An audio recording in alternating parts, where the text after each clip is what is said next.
Clara adjusted her sun hat and stretched out her legs on the bench at Willow Park.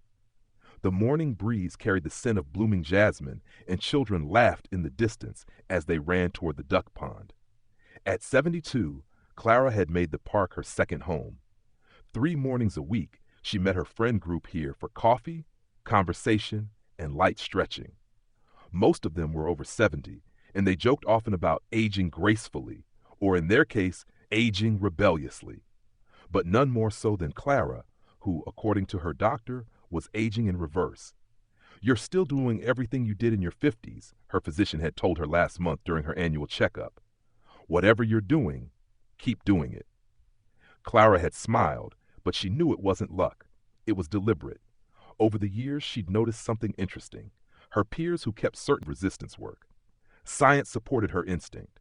She'd read an article once that said after age 30, we begin to lose muscle mass unless we actively work to preserve it. By 70, that loss can make everyday tasks dangerous, leading to falls, fractures, or frailty. But lifting things, even light things, told her body, we're not done yet. The second habit was simple but profound, getting down to the floor and back up. Clara sat cross-legged every morning during her stretching routine. She knelt to pick up weeds in the garden, and she played on the living room carpet with her grandkids. That ability, to move easily between standing and the floor, was a quiet miracle. "I know people 10 years younger than me who can't get up without assistance," her friend Sam had told her recently. Clara didn't take it for granted. She knew that flexibility, balance, and core strength were crucial to independence. Getting down and back up wasn't just physical, it was symbolic. It meant she still belonged in her body. It meant resilience.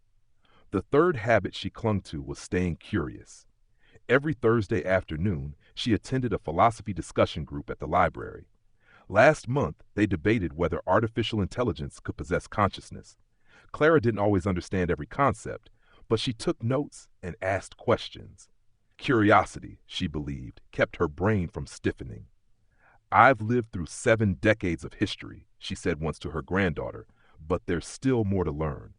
Research showed that intellectual engagement helped protect the brain from cognitive decline. Clara didn't need the studies to tell her that. She felt sharper when she was learning, like her neurons were waking up. Fourth on her list, walking with purpose. She didn't stroll, she walked. Arms swinging, head high, pace steady. Whether it was around the park to the cafe or down her street, Clara believed in purposeful movement. It wasn't about burning calories. It was about telling her joints, her heart, her entire system, we are still in motion. Walking like that wasn't just good exercise, it was a mental message. It said, I'm not slowing down just because the calendar says so. And the science agreed. Fast walkers over 70 had a lower risk of cardiovascular disease, cognitive decline, and early mortality. Fifth, and perhaps most underestimated, was choosing joy daily. Clara made it a point to laugh every day. She found joy in simple things, watching squirrels argue in the trees, seeing a stranger's dog with a ridiculous haircut, remembering an old song that made her sway. Negativity, she found, aged people faster than time. Those who always talked about how bad things are seemed to move slower, frown deeper, and radiate heaviness. Clara was careful with her emotional diet. Laughter, wonder, kindness, those were her nutrients. Optimism, it turned out, was as critical as any vitamin.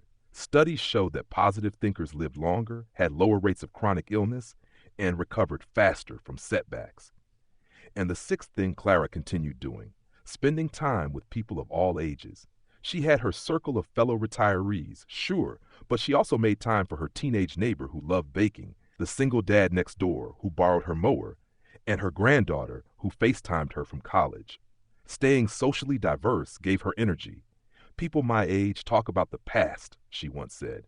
Young people talk about the future. I need both. Intergenerational relationships weren't just emotionally enriching. They helped prevent isolation, kept her worldview fresh, and challenged her assumptions. Clara felt more alive after an afternoon with her energetic niece than after any vitamin injection. That day at the park, as she stretched her legs and watched the sun filter through the trees, Clara noticed a man sitting a few benches down. He looked about her age, maybe a few years older, and he kept checking his phone, fidgeting with the screen. After a few minutes, he sighed and stood, groaning as he pushed himself upright. Clara smiled. You all right? He turned. I dropped my reading glasses. Took me 5 minutes to get down and even longer to get back up. Ever try yoga? She asked. Me? At my age? She chuckled. You're not too old to start.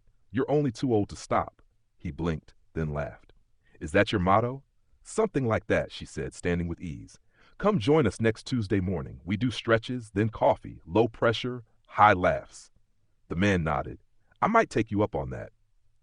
As Clara walked home later that morning, her gait brisk and steady, she thought about the 6 things she still did. The small daily choices that told her body and mind were still here and were still going. She wasn't defying time. She was respecting it by using it well. And tomorrow, like every day, she'd do it again.